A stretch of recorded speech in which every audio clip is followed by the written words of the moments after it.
Meus irmãos, a paz do Senhor, mais uma vez estamos começando esse podcast e hoje a gente está tendo a honra de receber aqui o nosso irmão Cassiano, o autor do livro Por que Eu Não Posso. Cassiano, muito obrigado por ter aceitado esse convite, Deus abençoe. Eu tenho certeza que vai ser um tempo de comunhão, um tempo de mesa, que a gente vai falar de assuntos aí que vai agregar muito na vida da juventude, hein? Muito obrigado por ter aceitado esse convite. Amém. Primeiramente, boa noite a todos, a paz do Senhor Jesus. Fico muito feliz, sou muito grato a Deus pela oportunidade de estar aqui junto com os irmãos para poder explanar um pouquinho da palavra de Deus. E é isso aí, cara. Vamos mergulhar aí nesses temas que são bastante polêmicos e creio que será de grande valia para nós, para o reino de Deus, explanar acerca desses assuntos. Amém. Gritante, atual e gritante, necessário para a nossa geração, né? Como começou o projeto, você? Como que nasceu no seu coração esse projeto de escrever esse livro? Cara, na verdade esse livro ele vem através de uma palestra que eu e a minha esposa nós ministramos já há algum tempo para jovens e adolescentes. Surgiu através de um convite de um grande amigo nosso e desde então a gente começou a ministrar e viajar, chegando bastante convites e depois de algumas ministrações surgiu o desejo de escrever acerca do livro para que mais pessoas pudessem ter acesso ao conteúdo que era ministrado só através de palestra e o Senhor deu graça, deu sabedoria e eu consegui passar para o livro, escrever tudo isso. Confesso para você que não foi fácil. A gente sabe que depois que eu escrevi e publiquei o livro, eu tive contato com muitas pessoas que têm muitos livros guardados, que não conseguiram publicar, que chegaram até a metade, não conseguiram, e me fez entender que realmente escrever um livro e conseguir publicar ele é realmente algo que somente Deus pode fazer através da nossa vida. E graças ao Senhor eu consegui publicar, acabar de escrever, e tá aí, varão, tá aí disponível nas plataformas digitais, no meu link no Instagram, na minha bio, tá lá o link para você comprar pela Amazon ou comigo, enfim, não vai ficar só nisso aqui. Que benção, eu acho que eu já recebi um aqui, né? E se não for meu, acho que é pra gente doar aqui. Deus abençoe, que benção, cara, que projeto. Então nasceu através de uma palestra que você foi apresentar para os jovens em Guará, que foi? Não, aqui em Lorena mesmo. Lorena mesmo. Aqui em Lorena, no nosso campo do Belém. E desde então a gente passou a ministrar para fora também. Estava tendo muitos casos específicos? Sempre.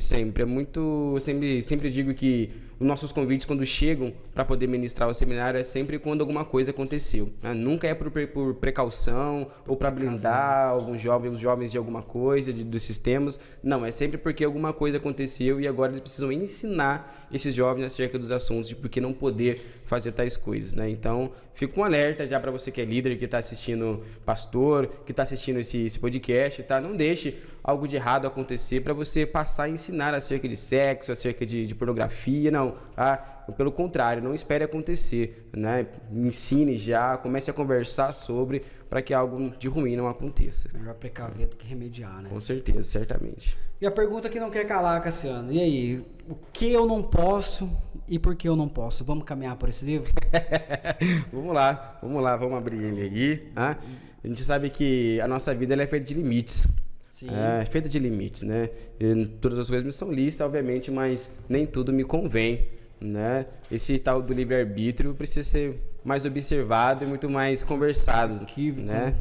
Hoje em dia a gente acha que pode fazer tudo, que pode estar em todos os lugares e que tudo nos é permitido, mas não, né? Para você que é um nazireu, né? Um consagrado, alguém diferente deste mundo, você não pode se comportar como tal deste mundo, né? Precisamos lembrar que a nossa morada não é aqui, nós somos peregrinos, né? E vamos caminhando rumo ao céu. Então quem é do céu não se compactua com as coisas deste mundo, né? E há um grito que soa, né? O escolhido não tem escolha. Certamente. Não tente viver suas vontades, não tente viver os seus desejos, que vai quebrar a cara.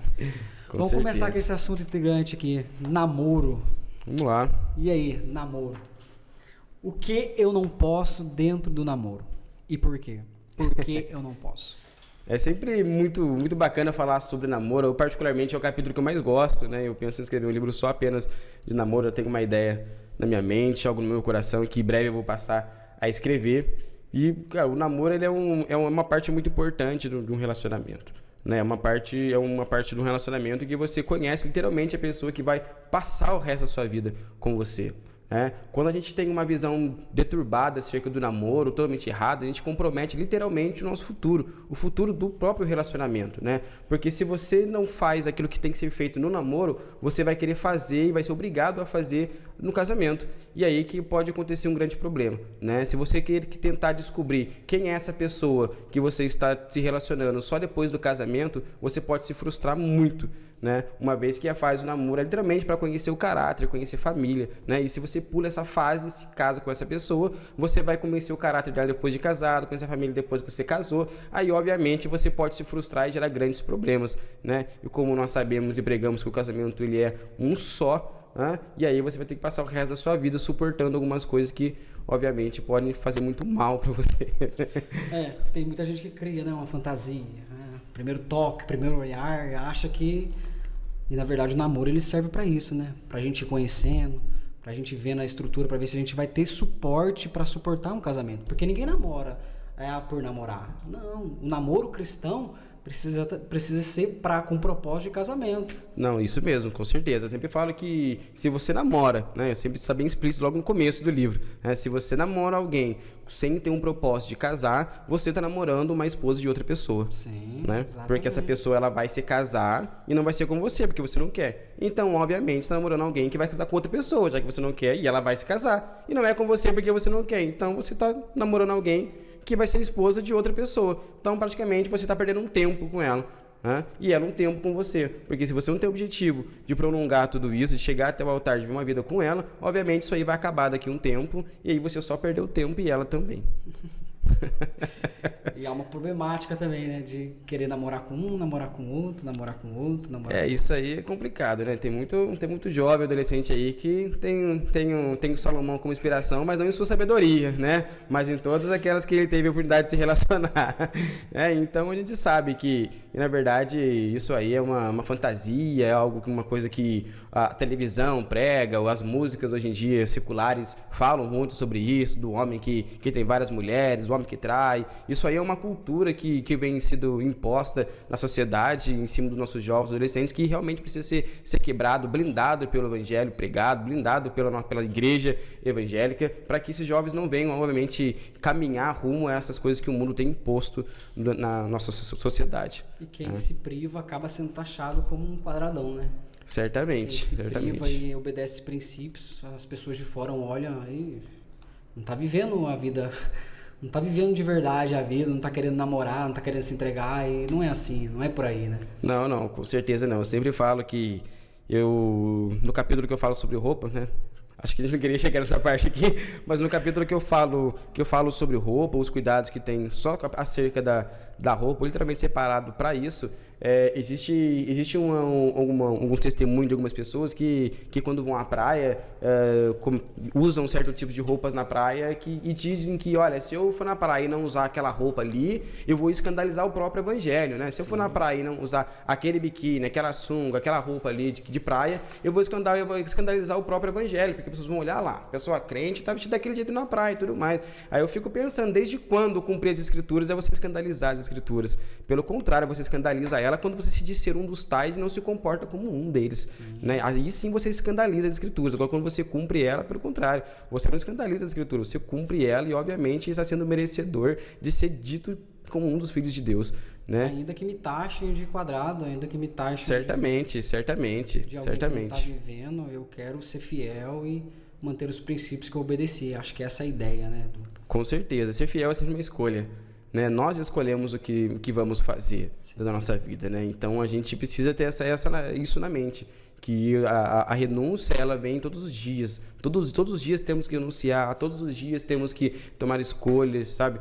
E eu sempre falo que tudo que nós fazemos influencia na nossa vida e na vida de pessoas, né? Toda a ação que nós temos durante o nosso dia, ela vai influenciar positivamente ou negativamente na vida das pessoas e na nossa própria vida, né? A Bíblia fala que nós somos rodeados por uma grande nuvem de testemunhas, né? Então, obviamente, tudo que eu faço vai influenciar na vida de alguém, de forma negativa ou de forma positiva. E aí eu tenho que pensar o que eu ando fazendo, né? Se de fato eu sou uma testemunha de Cristo, eu preciso testemunhar Ele, eu preciso viver Ele, pessoas precisam enxergar Ele em mim, ainda que eu não fale, né? Eu costumo dizer também que nós pregamos mais quieto do que falando. Sim. Né? O escritor que diz, né, se possível, pregue com palavras. Ou seja, a Com minha certeza. vida precisa ser uma pregação. Com certeza, com certeza. A gente falando, a gente prega para 1, 2, 50, 100, 200, 300 pessoas dentro de uma igreja e tudo mais, mas você quieto, andando, caminhando, vivendo a sua vida cotidiana, você prega muito mais, porque muitas pessoas te observam você andar, o seu caminhar, a forma como você trata as pessoas, tudo isso é observado. E aí, obviamente, você também está pregando o evangelho através dessas atitudes. Sim. Né? Tratando acerca de namoro, Cassiano, quem é a pessoa certa pra gente namorar? Para um jovem, para uma jovem namorar. Certamente, isso é algo bem bacana de se falar, até porque existe algumas pessoas que falam que a pessoa certa para me namorar, o anjo vai descer, vai bradar, o céu vai abrir, vai falar, ó, aquele ali é o varão, aquela irmã. Que cria isso mesmo. E de fato, cara, eu não desacredito disso, né? A gente serve um Deus que é extraordinário, que é um Deus que surpreende, que age de diversas formas e tudo mais, né? E tem testemunho, a gente sabe, tem muito irmão na igreja que conta que, olha, meu casamento foi, Deus falou ali, eu tava num banco, ele tava no outro, um olhou pro outro, será que aconteceu? Arrepiou. O irmão lá de cima lançou uma palavra confirmando, enfim, né? Existem alguns testemunhos acerca disso e eu não desacredito, né? Mas a gente sabe que é muito raro isso acontecer, sim, né? O Senhor, na Bíblia Deus só preparou Eva e Rebeca para Isaac. O resto foi tudo escolha. Certamente. Então, a gente certamente escolher a pessoa que vai passar o resto da nossa vida é literalmente uma escolha nossa, uma escolha sábia, né? É você pedir para o Senhor sabedoria, literalmente, tá? E Ele te conceder isso para você escolher a pessoa ideal que vai passar o resto da sua vida com você, né? É por isso que quando a gente fala de namoro, é literalmente essa fase de você realmente escolher a pessoa que vai passar o resto da sua vida com você. Você passa o tempo todo do namoro, né? Conhecendo essa pessoa, vendo como ela age, como ela trata seus pais, como é a vida dela, se ela é responsável com as coisas que estão sobre a sua responsabilidade, e assim você vai observando para ver se essa pessoa é a pessoa ideal para você, né? Então não adianta você querer a pessoa ideal para você, sendo que você não busca isso, né? Quando eu falo isso, eu digo porque nossos olhos eles se encantam com várias coisas, né? Então na sua busca pela pessoa ideal, obviamente existem coisas que você vai ter que colocar na balança e ser muito racional nessa escolha, né? Eu sei que você pode gostar de uma menina loira, de uma morena, de alguém com uma pele mais escura, uma pele mais clara, mas se essa pessoa te agradar exteriormente, mas te desagradar interiormente, você precisa começar a analisar melhor essas escolhas, né? Porque uma vez que você escolhe essa pessoa por algo que ela tem externo, depois você não pode cobrar algo interno dela. Isso aí é uma frase que eu levo pro resto da minha vida e sempre falo quando tem oportunidade. Se você escolher alguém que você quer passar o resto da sua vida por aquilo que ela te oferece externamente, que é a beleza, que é o corpo, depois você não vai poder cobrar algo interno dela, que é o caráter, que são os princípios, né? Então, se ela te trair depois, você não pode cobrar isso dela, porque a sua escolha não foi baseado em algo interior, foi baseado em algo exterior, né? Então, esse é um problema que nós temos aí no meio da nossa juventude que precisa ser observado. A tendência é olhar para a aparência, né? Para o exterior, é bonitinho, é palpável aos olhos, à vista, parece bom, molha os lábios, mas a gente precisa, o namoro ele serve para isso, para a gente conhecer por dentro, né? Certamente. Para a gente entender de caráter, de entender de índole, de ver como é que é o tratamento com os pais. E é isso, e quando a gente fala de namoro e olha pro livro, e você falando as coisas dos olhos, é literalmente o exemplo que eu uso no livro quando eu falo do próprio Sansão, né? Ele é um grande exemplo aqui no capítulo 1, quando eu falo de namoro, que ele foi alguém que foi buscar alguém para se casar, filha dos filisteus, alguém que era de outra tribo, que era nazireu, hein? Não, e ele é nazireu, da tribo de Dan, sabe? E foi buscar alguém que era do povo inimigo de Deus para se casar. E quando seu pai pergunta para ele, pô, não tinha ninguém na nossa tribo aqui, com menos princípio que o seu, não tinha ninguém para você se relacionar desse jeito. Ele fala, não tinha, porque eu fui buscar ela lá, porque ela agradou os meus olhos. Né? Vamos entrar num polêmica agora. E aí foi a grande questão, né? Ele foi buscar ela porque ela agradou os olhos dele, né? Eu não sei se ele conversou com ela, qual foi o contato que ele teve com ela, mas a princípio a informação que ele passa pro pai é que, olha, pai, estou escolhendo ela porque ela agradou os meus olhos. Ou seja, né? Literalmente a escolha dele está sendo baseada naquilo que ele viu, não naquilo que ele ouviu da própria boca dela, que seria o seu falar acerca do que ela pensa, acerca dos princípios ou tudo mais, né? E aí quando fala de olho, cara, é algo muito que a Bíblia frisa muito acerca dos olhos, né? Primeiro que a Bíblia diz que os nossos olhos é a candeia do nosso corpo. Tudo aquilo aquilo que a gente vê gera uma reação corporal em nós, né? Então, precisamos tomar cuidado com tudo aquilo que nós vemos, porque isso vai gerar uma reação em nós. Agora, quando você fala do próprio Sansão, quando ele diz que isso agrada aos olhos dele, a gente vê a gravidade que tem acerca daquilo que nós observamos e daquilo que aquilo que a gente observa desperta em nós, porque o olho dele foi algo que foi ferido no findar da sua história, né? Então, a gente vê que pelos seus olhos ele comete vários erros e no final das contas, quando prendem ele, a primeira coisa que fazem com ele são ferir os olhos dele, para ele não ver nada. E quando fere os seus olhos, logo na sequência ele recupera a sua força e volta até a sua comunhão com o Pai. Parece que o problema dele realmente eram os seus olhos, né? Realmente era aquilo que ele andava vendo. Algo que a gente precisa guardar, né? Os olhos, o coração, tudo. Vamos polemizar então. Vai, Barão, vai. Vai, pode ir. Você falando acerca de Sansão aí, me trouxe à memória julgo desigual. A problemática de hoje. Eu não encontro aqui dentro, eu vou lá fora buscar. Porque, aliás, pode ser que ele venha e se converta e assim, aí sim eu caso com ele ou com ela. Esse é um problema da nossa geração. Vou testemunhar algo aqui. A gente também fui líder de jovem há muito tempo, saí esse ano da liderança da mocidade, depois de muitos anos, Isabela, mais de 10 anos liderando a mocidade. E cara, uma vez eu estava conversando com uma jovem da nossa, não da minha congregação atual, de uma das congregações aí que eu já liderei. E aí eu conversando, dando aula na escola dominical, ela falando sobre namoro, ela falou assim, arrumei um crush pra mim, um crush, não sei como é que faz o negócio direito, né? Arrumei um desse pra mim. Eu falei, é mesmo? De qual igreja que ele é? Qual congregação que ele é? Não é crente não. Eu falei, meu Pai amado, não é crente não é crente não. Eu falei, mas e aí? Não é crente, mas eu vou ganhar ele para Jesus. E ela era assídua. Eu falei, que isso, vai mesmo? Vou ganhar ele para Jesus. O interessante disso tudo é que a menina nunca saiu para entregar um papelzinho de evangelismo. Nunca acordou uma hora mais cedo antes da escola dominical para fazer um evangelismo no domingo de manhã. Mas agora que ela arrumou um namorado que não é crente, ela está totalmente disposta e convicta de que ela vai conseguir ganhar ele para Jesus. Traduzindo para você, conseguiu ganhar para Jesus? Não. O que aconteceu? Ladeira abaixo, mano. Ladeira abaixo. Né? Então a gente precisa tomar muito cuidado com isso também, né? Com a nossa busca acerca disso. Porque quando se chega na idade que desperta isso em nós, de querer se relacionar, como aconteceu com Sansão, né? E a gente começa a procurar literalmente, isso aí a gente vê, é quase algo normal no meio da nossa juventude, eles começam a querer visitar várias igrejas, toda vez que tem cooperação, é aquela renca que vai, porque começa a observar todo mundo que está ao lado, porque quer literalmente procurar alguém para começar a se relacionar. E o grande perigo disso é aonde que estão buscando, né? Eu sempre digo que quando eu vou pregar, quando eu vou palestrar, se está todo mundo junto ali, eu pergunto, quem que é solteiro? Aí levanta a mão, levanta a mão bem alto, fica de pé, fala alguma coisa, entendeu? Agora meninada, olha pro lado aí onde estão os meninos, tá enxergando? Tudo solteiro, agora senta, molecada, levanta as meninas, e aí, quem tá solteiro aí? Eu levanto, fica de pé, lá, tá vendo, molecada? Olha lá, aí, tem gente disponível aí para vocês conhecerem, conversar, entendeu? Então não precisa sair para fora para buscar gente para se relacionar, né? O grande problema é que eles querem buscar pessoas que não têm o mesmo princípio.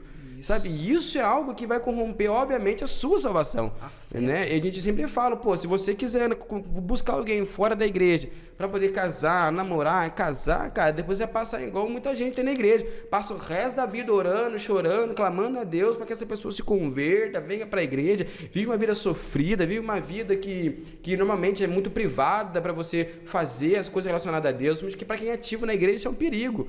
Né? Eu sempre falo que a Bíblia fala que o Espírito Santo já usava Sansão antes dele começar a buscar uma mulher para se relacionar. O Espírito Santo já usava ele. Então, ou seja, quando ele começou a buscar pessoas para se relacionar, ele já exercia o seu ministério.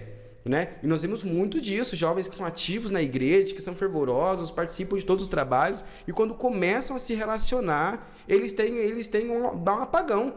Para de fazer tudo, para de ser frequente na escola dominical, para de frequentar os congressos, os cultos. Por quê? Porque a pessoa que eles começam a se relacionar não vai em culto, não é crente. E, obviamente, no domingo ela quer ir para a praça, quer ir no shopping. E o domingo tem culto, ele vai ter que começar a escolher para onde que eu vou. Eu vou atrás da minha namorada no shopping domingo, eu vou pro culto. Sim. Se eu não for no shopping com ela vai no shopping sozinha. E aí? Pode ser perigoso, vai conhecer pessoas. E aí agradar a pessoa que se diz amar, né? Com certeza. E é esse o problema, entendeu? Então não dá essa brecha de querer buscar pessoas que não têm o mesmo princípio que o seu.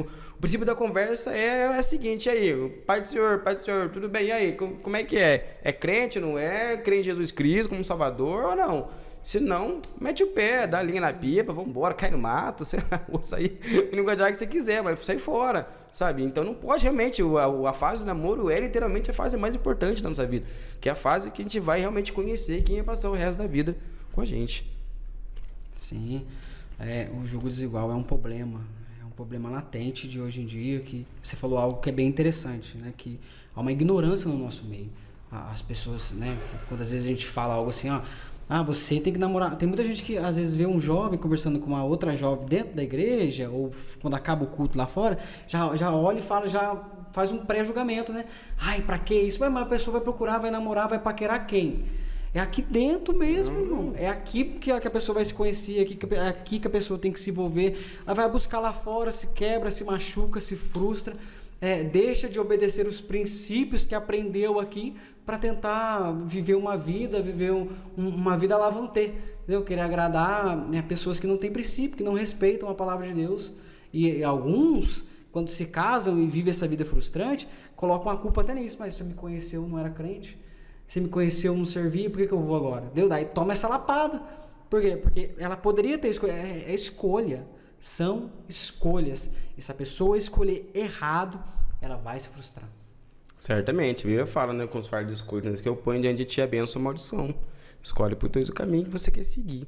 Né? Então, literalmente, a nossa vida ela é feita de escolhas. Né? E quando você fala do namoro, como eu disse, volta a repetir de novo, é algo primordial para a sua vida. Você precisa saber com quem você está se casando. Precisa saber, literalmente, com quem você está querendo passar o resto da sua vida. Senão, você realmente vai se frustrar e vai gerar um grande conflito na sua vida toda, né, na verdade. Porque depois que você casa, já era. Aí você vai segurar a peteca pro resto da sua vida. Ou você ora para Deus levar o seu, ou você ora para Deus levar ele. Tem gente que até cria o pensamento, mas se casar, depois eu separo e... Não. Isso é um grande perigo. Né, cara, isso é um assunto muito, muito sério sobre isso. Quando a gente vê a mídia, principalmente no nosso mundo cristão, os artistas, os famosos que são base de inspiração para muitos jovens adolescentes se separando, sabe? Se casa, depois de um mês se separa e dizendo que eu tava sufocado, não aguentei e tá tudo bem. Não tá tudo bem, não tá tudo bem. E quando você se casa, você precisa entender que casamento é um só. E é por isso que a gente fala, analisa bem com quem você está se casando, porque senão depois você pode sofrer consequências, sabe? Então a gente precisa tirar isso literalmente da cabeça dos nossos jovens adolescentes que começam a observar essas pessoas que têm esse tipo de pensamento, que são famosos, que são tais influencers, que pregam esse tipo de coisa, né? Porque realmente isso aí eu fico muito preocupado. Sempre quando acontece um escândalo com alguém famoso, que é influencer, isso me preocupa bastante. Porque a nossa juventude hoje é literalmente ligado por essas pessoas que se dizem ser influenciadores, né? E eles levam uma vida literalmente baseada na vida dessas pessoas que eles se influenciam, né? Querem cantar como, né? Sim, querem cantar como elas, querem viver como elas, querem ter a família igual elas têm. Então isso é muito complicado, né? A gente precisa entender que a nossa maior influência não pode ser pessoas, tem que ser o Espírito Santo, né? A nossa maior influência para a nossa tomada de decisão não pode ser a vida de A, de B, de C, dos influencers da vida, do Facebook, do Instagram, não. A nossa vida e decisões, elas são baseadas naquilo que o Espírito Santo ministra sobre nós e assim nós seguimos a nossa vida. Precisamos parar com isso de levar a nossa vida baseada nessas pessoas que se dizem se influenciar uma geração que literalmente pode estar comprometida por se basear a vida nessas pessoas, cara, é muito perigoso tudo isso, sabe, eu me preocupo demais com isso, demais, porque eles como eles baseiam a vida deles nessas pessoas famosas, tudo aquilo que eles fazem, eles vão fazer também, e se para eles, se famosos da internet aí, é normal casar e separar, para eles vai se tornar normal também, e isso não é normal de forma alguma. Né? Então nós precisamos literalmente blindar os nossos jovens adolescentes acerca de quem realmente eles estão se inspirando, né? É por isso que eu sempre falo, o Paulo fala, imitem Cristo. Não é errado você basear a sua vida na vida de uma pessoa, né? Desde que essa pessoa tenha a vida baseada em Cristo, né? Porque o próprio apóstolo Paulo fala, ele fala, sede imitadores de Cristo, e depois ele fala, sede meus imitadores como eu sou de Cristo também. Ou seja, a referência é Cristo. Sim, a referência literalmente tem que ser Cristo. Se essa pessoa que você está olhando, observando, está tomando caminhos que contradizem a palavra de Deus, bloqueia, para de seguir, esquece, porque senão você vai começar a levar uma vida de acordo com a vida que essa pessoa também está levando. Sim, isso aí. A gente tem que tomar cuidado com o que a gente escuta, quem a gente ouve, quem a gente olha e tem como referência, né? Vamos polemizar. Sexo antes do casamento. Isso, varão. E aí, por Vou que pular. eu não Vou posso? pular pro capítulo 2 aqui, varão. Vou pular. Porque eu não posso. O sexo antes do casamento tem muitas consequências drásticas. Nossa, pai, mas vou tomar uma água aqui. Terríveis.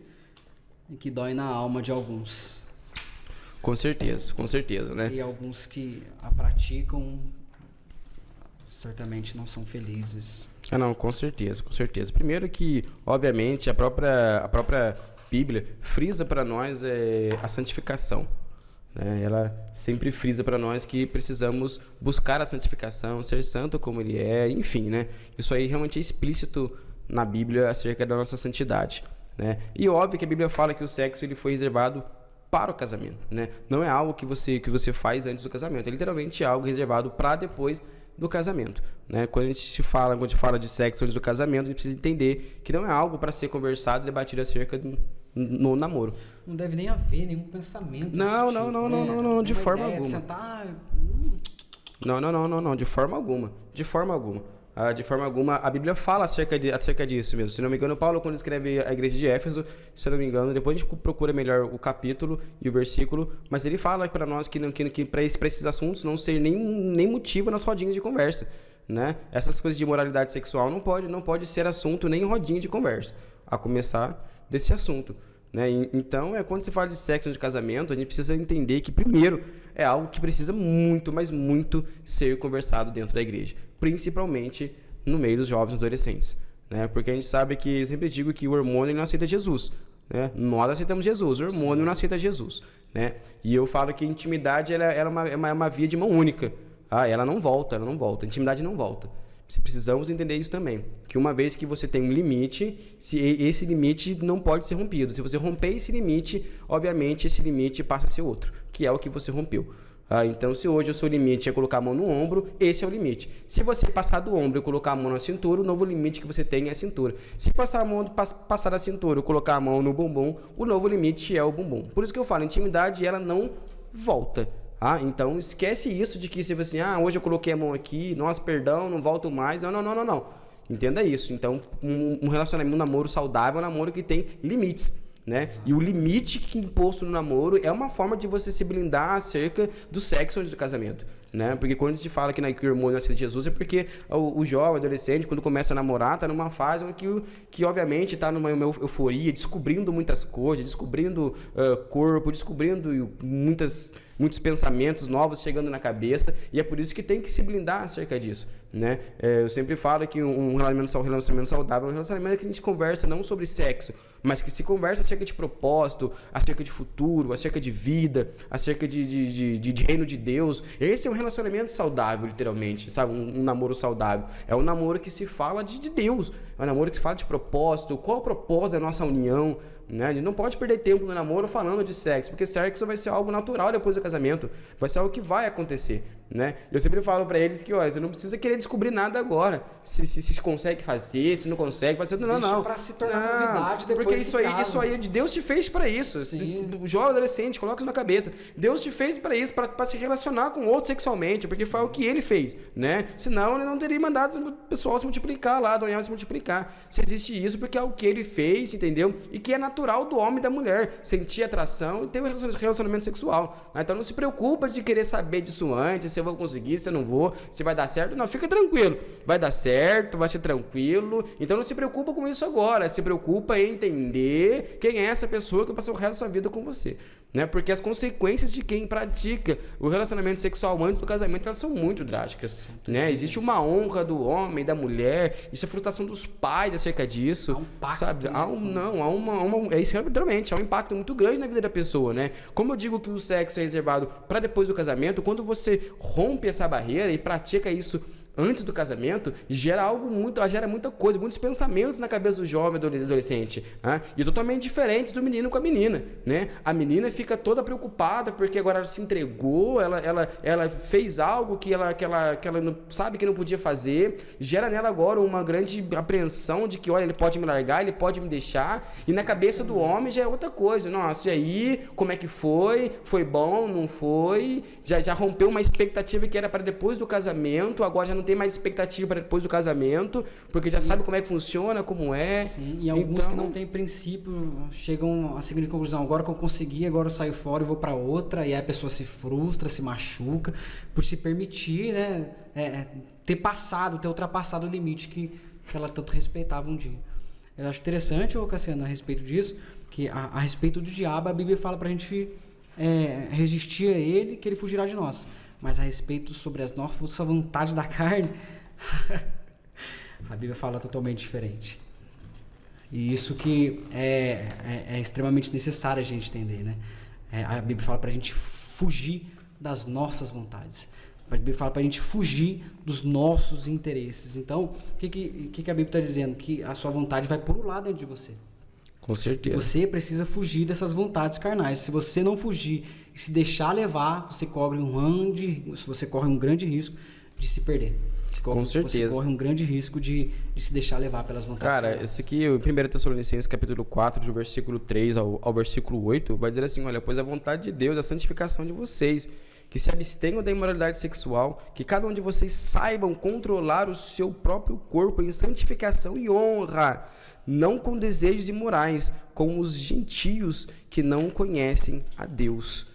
Cara, então você vê literalmente a Bíblia falando para nós se abstermos, controlar o nosso corpo, sabe? E santificação e honra, cara. Sabe, é honrar não só essa pessoa que está junto com você, mas literalmente honrar Deus com o seu corpo também, né, cara? E quando você falou pra gente de fugir, né, não tem como a gente falar de uma fuga, foge da imoralidade sexual, não tem como a gente não lembrar de José, né? A Bíblia literalmente fala disso, que José, ele fugiu, ele correu, cara. Não quis nem saber, irmão, porque a gente sabe muito bem que a nossa fraqueza, nosso ponto, existe algo, um instinto dentro de você que vai te levar a tudo isso, entendeu? Então, quando você se vê numa situação dessa, você não tem que ficar parado lá, não aguento, eu suporto, não, meu irmão, junta essas coisas, mete o pé, vai embora. Dando uma vez a respeito da história de José, eu vi que José sempre colocava a desculpa com, não, meu Deus está vendo, meu Deus está vendo.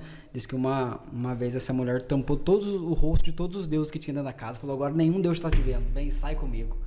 Aí foi nessa hora que ele saiu correndo, deixou a capa e falou, eu não posso me vender, eu não posso me corromper, existe um princípio que eu preciso seguir, isso que é necessário para a nossa geração. Certamente, é necessário entender que quando você decide fazer, cumprir a escritura, decide uma decisão, olha, eu quero ter um relacionamento santo, eu quero ter um relacionamento saudável, que deseja honrar a Deus através do meu namoro, cara, você literalmente está honrando a Deus, né? Quando o José, ele foge da imoralidade sexual, de se relacionar com a mulher de Potifar, de ter um relacionamento sexual com ela, que realmente ele foge, ele sempre vai dizer, né? Não, obviamente que não. Anos a fio, tentando, e José sempre resistindo, esquivando, fugindo. Sim, e a desculpa dele era essa, entendeu? Era literalmente essa, sou um cara sério, sou um cara correto, entendeu? E quando eu digo não pra você, eu não tô sendo alguém frouxo ou não sendo um homem, eu estou honrando meu Deus, né? Eu estou honrando meu Deus. Então a gente precisa entender isso aí, né? Quando você diz não, você não está dizendo que você não é homem, você está dizendo que você é fiel a Deus, que está escolhendo um caminho correto, né? Então coloca isso na sua cabeça literalmente, né? Honrar a Deus é uma decisão, né? E se possível foge, seja literalmente um covarde para as pessoas, mas seja alguém grande diante dos olhos do nosso Senhor Jesus. Deixa te chamar de outro gênero, deixa eu falar. Nossa, eu já escutei tanto isso, rapaz. Não, isso aí é normal. Não, isso aí é normal. Isso aí na faculdade, quando a gente começa a ter preconceito que criam a respeito de princípios que a gente carrega. Com certeza, isso aí tem muito, cara. Tem muito acerca disso. Na faculdade, na escola, quando você começa a namorar, a molecada chega aí, mano, já foi, já desenrolou. E aí, como é que foi? Não. O quê? Como assim, cara? Sei não, hein? Não sei o que não. Não importa o que falam a seu respeito. O que importa é o que Deus fala a seu respeito, né? Entendeu? Os pensamentos da pessoa a seu respeito não importam, nem influenciam na sua vida. Mas o pensamento que Deus tem a seu respeito, obviamente, influencia na sua vida, né? Então, isso é o que mais importa para nós. É interessante como que é tão anormal, né? o que deveria ser normal. É as coisas invertendo, Cassiano. Com certeza. Certo, Por isso se que quando eu tornando falo, errado, cara, errado se tornando quando eu falo, cara, que a igreja precisa falar acerca desses assuntos, cara, é porque eu sempre digo, se a igreja não falar, o mundo tá falando. Sim. Ele fala todo o tempo. Cara, as novelas hoje mostram relacionamento precoce, de relacionamento sexual precoce de jovem, de adolescente. As novelas mostram isso, né? Até as novelas que eram tranquilinhas antes, que no caso eu lembro de Malhação aí, que no caso que antes era uma novela totalmente jovial, que só falava de esporte, de escola e tudo mais. Eu lembro que passou um tempo, conforme passando o tempo, começou a mostrar literalmente relacionamento sexual, mudar isso, entendeu? Então tudo isso é exposto nas séries hoje que os jovens assistem aí, tudo mostram jovens, adolescentes tendo relacionamento sexual, mostrando que perder a virgindade aí antes do casamento é algo normal, que não tem nada a ver, e isso aí de tanto ver, de tanto assistir, isso aí pode contaminar a sua mente, né? Então, por isso que nós precisamos nos policiar com tudo aquilo que nós vemos, assistimos, porque eu sempre falo que tudo aquilo que nós vemos e participamos com frequência passa a se tornar algo normal para nós. Então, se você começa a ver coisas como sexo de relacionamento antes do casamento, direto em filmes e séries, e começa a ver aquilo, olhar aquilo, e aquilo começa a filtrar na sua mente a ponto de você começar a defender aquela tese mesmo sem perceber. Achar que isso é normal. Sim, com certeza. É igual quando você anda muito na roda aí de pessoas que são homossexuais, que praticam, têm essas práticas homossexuais. De tanto você estar no meio deles, você começa a defender isso automaticamente, cara. Sim. É algo que entrou na sua mente sem você perceber. Você começa a observar, começa a estar perto, a juntar ali, a passear com eles, a ver, começa, não, é normal, é tudo do bem, é tudo amor, tudo é isso aí. E aí todos os seus princípios começam a ficar para trás e você começa a defender aquela tese que de tanto você ver, estar no meio, praticar, literalmente passou a fazer parte da sua vida. O famoso normal, né? Isso, é por isso que o Salmo 1 diz para nós que é bem-aventurado é aquele que não anda, não senta, não se detém, não fica no meio dessas rodinhas, porque de tanto ficar, se ficar, tudo aquilo que essas rodinhas praticam ali, todos os assuntos que estão ali vão passar a ser normal para vocês sem você perceber. Sim. É como aquelas linguagens que a gente usa, que de tanto você ficar perto de alguém, você acaba repetindo as frases dela. Se você fala né ou xé com frequência, de tanto eu andar com você, eu começo xé. Que isso, varão? De tanto você ficar ouvindo a pessoa, você começa a reproduzir essas falas. Por quê? Porque sem perceber, às vezes. Então esse que é o perigo. Da mesma forma que você começa a produzir um né, um xé, você pode reproduzir um palavrão, você pode reproduzir essas palavras, esses pensamentos que essas pessoas têm, e aí obviamente pode comprometer toda a sua vida, a sua comunhão com Deus, né? Por isso a importância que a gente defende essa tese, né? Essa ideia de se preservar, de se guardar para o casamento. O namoro é para conhecer, o casamento que você vai explorar. Eu sempre no livro eu fiz uma comparação quando se abstém da imoralidade sexual, que é o sexo no casamento, eu fiz uma comparação entre José e Davi. Eu fiz uma grande comparação, né? A consequência da vida de José é a consequência da vida de Davi. José fugiu, qual foi a consequência dele? Se tornar o governador do Egito, né? Toda a sua história, a sua fidelidade a Deus, não foi só novamente isso, mas foi toda uma história de fidelidade a Deus, de próprias escolhas que ele decidiu ter na sua vida. E quando temos Davi, quando ele observa, sai lá fora, observa lá, vê a mulher lá nua, lá tudo mais, se banhando, automaticamente ele faz o quê? Em vez de ele correr, fazer como José, não, pelo contrário, ele manda chamar ela, né? E quando ele tem o relacionamento sexual sem ela ser a sua esposa, a gente fala que um abismo chama outro. Na Bíblia, obviamente, a Bíblia fala sobre isso, né? Que um abismo chama um outro abismo e, automaticamente, depois que ele cometeu esse primeiro pecado, que foi ter um relacionamento sexual com alguém que não era sua esposa, ele teve que, obviamente, depois forjar a morte do marido daquela mulher porque ela ficou grávida. Então, esconder o pecado. Você está entendendo? Então, assim, o grande problema disso realmente é essa evolução que causa a nossa vida de um pecado chamar outro pecado. Né? Então não é uma coisa só, é todo um constrangimento, é todo um impacto que causa na sua vida. Sim. Eu sempre falo dos pais que confiam no menino, que está entregando, mesmo de pai de menino, tô entregando minha filha para você, confiando que você vai respeitar ela, eu tô confiando em você. Quando um pai descobre que a filha se relacionou sexualmente no casamento, imagina a frustração que causa na vida do pai que criou, que entregou a filha dele, né, entre aspas, confiou o menino. Nem o pai cria filha para isso, né? Com certeza não. Então você trai a confiança não só de Deus, como confiança do pai, da mãe, é complicado demais, né? É muito triste tudo isso, né? Sim. A importância de a gente se guardar, né? E aí, vamos pro capítulo 3. E esse aqui é polêmico, hein? Acho que é um mano? dos mais. Pornografia e masturbação. certeza, isso aqui né? é um problema de hoje. Quando a gente fala eu pus até junto, é um capítulo só, pornografia e masturbação, porque uma coisa puxa a outra, literalmente, né? Não tem como. Quem vê pornografia, obviamente, se masturba, né? Não tem ninguém vê pornografia porque gosta de ficar olhando e admira aquilo de lá, lógico, obviamente que não, né? Ele vê pornografia porque ele quer gerar algo nele para poder, literalmente, fazer isso. Então, é um assunto muito polêmico também, né? E mas aí, que também por que eu não posso? Não, então, literalmente, né? Primeiro que a pornografia, ela é um pecado oculto na vida de alguém, né? Ela é um pecado que se faz escondido. E eu costumo dizer que tudo aquilo que você faz escondido, que ninguém pode ver, já é algo errado. Se o que eu faço ninguém pode ver, ninguém pode observar, obviamente isso aí já é errado, né? E obviamente que quando Jesus ele fala, diz assim, olha só, se você pensar na mulher, desejar no seu coração ter ela, você já pecou. Só de você pensar nesse alguém que você viu na rua, viu em algum lugar, viu no shopping, viu na praia, ou viu no filme pornográfico, e você desejar no seu coração ter essa pessoa que não é sua, você já está pecando, né? Então, você está desejando alguém que não é seu e, obviamente, a Bíblia aí já está dizendo que você está cometendo um pecado, né? Não precisa consumar esse ato de ter fisicamente. Só de você pensar em ter, desejar no coração ter, você já pecou, né? Então, isso aí já está claro pra gente que, obviamente, é pecado a masturbação e a pornografia, né? Porque a pornografia é a exibição do nu. Na pornografia nada mais é que isso. Se você procurar o que é pornografia, já vai aparecer coisas gritantes lá de imoralidade, de coisas erradas. A própria definição de pornografia já é algo ruim, né? Então, tipo assim, deixa eu ver o que é pornografia. Quando você procura o que é, já parece que é algo ruim. Você, obviamente, se for um cristão, já vai olhar a própria definição da palavra, já não vai querer procurar mais saber o que é. Porque já fala de imoralidade, a própria definição de pornografia, né? Mas o grande problema da pornografia também é a deturbação do relacionamento sexual, né? Porque a pornografia nada mais é do que uma mentira, né? Tenta distorcer tudo aquilo de bonito que tem o sexo criado por Deus. Exatamente. A pornografia é um filme, obviamente. Eu passo a olhar a pessoa como um produto. Certamente. Eu passo a olhar a pessoa como aquilo que eu posso tocar, posso pegar, e isso é perigoso. Isso, e é algo que tira o jovem da comunhão com o Pai. De fato, a gente vê muitos jovens hoje que do nada estão desanimados, do nada acontece alguma coisa, e normalmente você vê, pô, tá tudo bem, tá tudo legal, o que será que aconteceu, entendeu? O que será que aconteceu? E aí, literalmente, pode ser algo relacionado a isso. A gente vê um jovem que é muito quieto, muito sozinho, muito na dele. Eu tinha um amigo... o diabo, ele é acusador, Cassiano.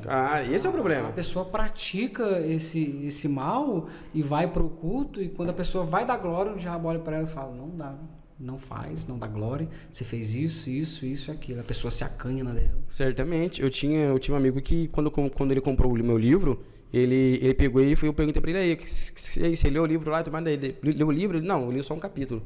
Eu falei, que isso, varão? Como assim? Você leu um capítulo só? Como assim, cara? E não, eu só li o capítulo de pornografia. Por quê? Porque é a área que eu sou atacado, entendeu? É a área que eu tenho fraqueza. Então, cara, você pensa, quando ele falou comigo, a gente conversou mais sobre isso, sobre esse assunto, para ajudar ele no que ele precisava. E ele pegou e falou assim, cara, isso aí é algo que destruiu minha vida, entendeu? Isso me destruía espiritualmente, cara. Destrói espiritualmente, entendeu? Porque, como você falou, o diabo, ele é acusador, né? Então, depois que você faz, cara, bate aquele peso, aí desânimo, você não quer mais cantar, de fato, você sabe que você fez algo errado, que compromete a sua comunhão com Deus, sabe? Então, literalmente, é algo que precisa ser conversado, sabe? É algo que precisa ser... Eu sempre falo pro jovem, adolescente, você que tá nos assistindo hoje, que tem essa prática, sabe? Procure alguém de sua confiança, o seu líder, o seu pastor, alguém que crente, para você conversar acerca disso, que você possa explanar sobre esse assunto, para você vencer essa guerra, sabe? Não passa isso sozinho. Se você precisar de ajuda, peça ajuda, mas não se deixe ser vencido pela pornografia e pela masturbação, tá? O André Valadão agora falou que vai lançar uma série dele de ministrações só acerca de pornografia. O Lucinho fala muito sobre pornografia também, e são um dos pregadores aí que estão batendo nessa tecla, né? Então, que de fato eles façam isso mesmo, que nós, como pregadores, ministros do evangelho, líderes de jovens, pastores, façamos isso também, sabe? Preguemos sobre isso, porque isso é algo que está poluindo a nossa juventude, está realmente tirando nossos jovens da presença de Deus, tirando eles da comunhão com Deus, sabe? E isso pode estar causando um dano muito grande para a nossa juventude, cara. Então isso aí é muito perigoso, cara, é muito perigoso. Eu acho que o maior problema é de não ter ninguém para conversar. E ela se aprisiona por ter esse sentimento. Que vão falar de mim, o que vão fazer. Cara, precisa ser tratado, cara. Precisa expor, precisa falar, precisa contar, precisa ser ajudado. E quando você fala, pô, de pessoas para ajudar, para aconselhar, aí vem outra coisa que a gente entra também numa situação de que, poxa, precisam colocar pessoas aptas a isso, para liderar essa mocidade, essa juventude, né, cara? Não adianta você colocar pessoas que não trazem, que não passam essa confiança para os nossos jovens, adolescentes. Eles precisam que ninguém conta um segredo para uma pessoa sem conhecer, sem ter uma intimidade, sem conseguir literalmente ter essa abertura para falar. Né? Você não vai contar um segredo para mim porque você acabou de me conhecer. Ou seja, não tem afinidade, você não confia literalmente em mim para contar algo íntimo da sua vida, né, cara? Então, tipo assim, e quando a gente ministra pra fora, literalmente, a minha esposa contou ontem pra mim, a gente tava conversando sobre esses assuntos, e ontem ela falou pra mim, ontem mesmo, alguém mandou mensagem pra ela, conversando, pedindo conselho acerca desse assunto. E é sempre assim, depois do seminário, depois da palestra, o Instagram começa a bombar de gente seguindo e começando a perguntar por que tá sofrendo com isso, o que eu faço, meu namoro tá assim, meu relacionamento tá assim, chegamos nesse ponto, o que eu faço agora, sabe, pô, me traiu, e aí o que eu faço agora, sabe, tô tendo esse vício, o que eu faço, como é que eu me liberto disso? Então você pensa, assim, em 1 hora, 2 horas de palestra, explanando sobre isso, eles se sentem confiantes para poder conversar com a gente sobre isso, entendeu? Mas por que não procurou o líder? Por que não procurou o próprio pastor da igreja para falar acerca desse assunto, entendeu? Porque parece que de fato eles não estão passando essa confiança para eles, né? Eu sempre falo que pastor... É demais para lidar com um assunto que é tão latente no nosso dia. Com certeza. Eu sempre falo aqui, quando eu vou no início, quando eu vou pregar, vou falar do livro para as pessoas, eu sempre falo que no meio antes de começar a pregar e falar do livro, eu sempre falo que esses assuntos que aqui estão foram dúvidas para mim um dia e que pastores não souberam responder para mim acerca desses assuntos. Eu perguntava, mas aí, por que eu não posso fazer essas coisas? É uma coisa minha, sabe? O tema foi meu do seminário, né? Por que eu não posso? Por que eu não posso? E muitos deles falavam para mim assim, olha, nem tudo a Bíblia fala. Tem coisa que tem que ter bom senso. Que isso, não. A Bíblia, ela fala de tudo, sim. Eu sempre falo que até para aquilo que o mundo ainda nem lançou como moda aí para tentar tirar a nossa juventude da presença de Deus, a Bíblia já tem a resposta. Porque ela é muito mais atual do que o nosso jornal de amanhã, né, cara? Cassiano, a gente vai precisar fazer a parte 2. Que isso, varão? Que bom, cara. Que bom que Deus continue usando vocês aí nesse projeto. Que bom. Que Deus levantou vocês para fazer, tá? Amém. E aí, vamos pular pro capítulo 9 e agora? O que fazer? Esse capítulo é um capítulo muito bonito, na verdade, também, né, cara? Resumidamente, nos dá o diagnóstico do que fazer diante disso tudo. A Bíblia fala que em João 14:6, né? Jesus ele fala que eu sou o caminho, a verdade e a vida, né? E ninguém vem ao Pai senão por mim. Né, cara? E eu sempre digo isso, que o mundo de Deus ele é verdade, porque no mundo de mentiras que nós vivemos, de tantas pessoas que falam acerca de muitas coisas, Jesus ele é verdade para nossa vida, né? Então, sempre entender isso, que quando vier tantas dúvidas na sua cabeça, lembre-se de uma coisa, né? A única verdade absoluta que você pode ter certeza, que você pode confiar, é na palavra de Deus, que é Jesus, que é no verbo que se fez carne, né? Então, Jesus ele é o caminho, porque no meio de muitos lugares que você pode procurar seguir, qual caminho eu devo seguir, aonde que eu devo ir, caminho, que rumo eu devo tomar, Jesus é o caminho, ele é a verdade, no mundo de muitas mentiras, e ele é a vida, né, cara? E precisamos entender isso, que toda a prática dessas coisas que nós acabamos de falar, né, cara, nós, muitas das vezes, quando praticamos essas coisas, nós morremos, né? E a vida, novamente, nós encontramos elas em Jesus Cristo. Né, cara? Então ele é literalmente o caminho que nós precisamos o caminho que nós devemos seguir quando nós não soubermos para onde caminhar, para onde correr, não aguento mais essa vida, não aguento mais praticar essas coisas, que caminho eu devo seguir? Jesus é o caminho. Mas aí, quem está falando é verdade? O que é verdade para mim? Estou falando muita coisa que pode, que não pode, tem nada a ver. Não. Jesus, ele também é verdade, né? Poxa, eu morri, eu estou morto porque pratiquei tudo isso, não sei mais o que eu faço. Não, Jesus também, ele é a nossa vida. Né, cara? Então, sempre bata nessa tecla para tudo que nós temos. Não, Jesus é o caminho, ele é a verdade a solução e a vida. É Cristo. É literalmente isso. Olhe para ele, não consegue vencer. Se coloque de joelhos, tenha alguém para conversar e entenda que ele é a solução. Certamente, com certeza. Cassiano, deixa um conselho aí para nós. Deixa um conselho aí para essa geração, para a geração que virá. Fala aí pra gente. Deixa um conselho aí para a nossa geração. a respeito disso tudo aqui que a gente acabou de conversar. Olha só, pessoal, seguinte, tá? Para todas as dúvidas que você tiver, tá? Antes de mais nada, de tomar qualquer decisão, consultem a palavra de Deus. Consulte a palavra de Deus, tá?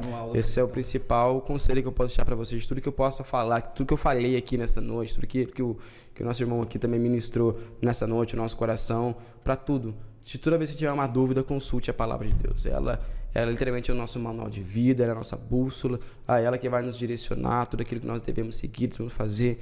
Então, pelo amor de Deus, em nome de Jesus, todas as dúvidas que você tiver, antes de consultar qualquer pessoa, consulte a Bíblia, consulte a pessoa do Espírito Santo, para você não se confundir, não tomar nenhuma decisão desprecipitada, porque aqui tem as palavras de vida eterna.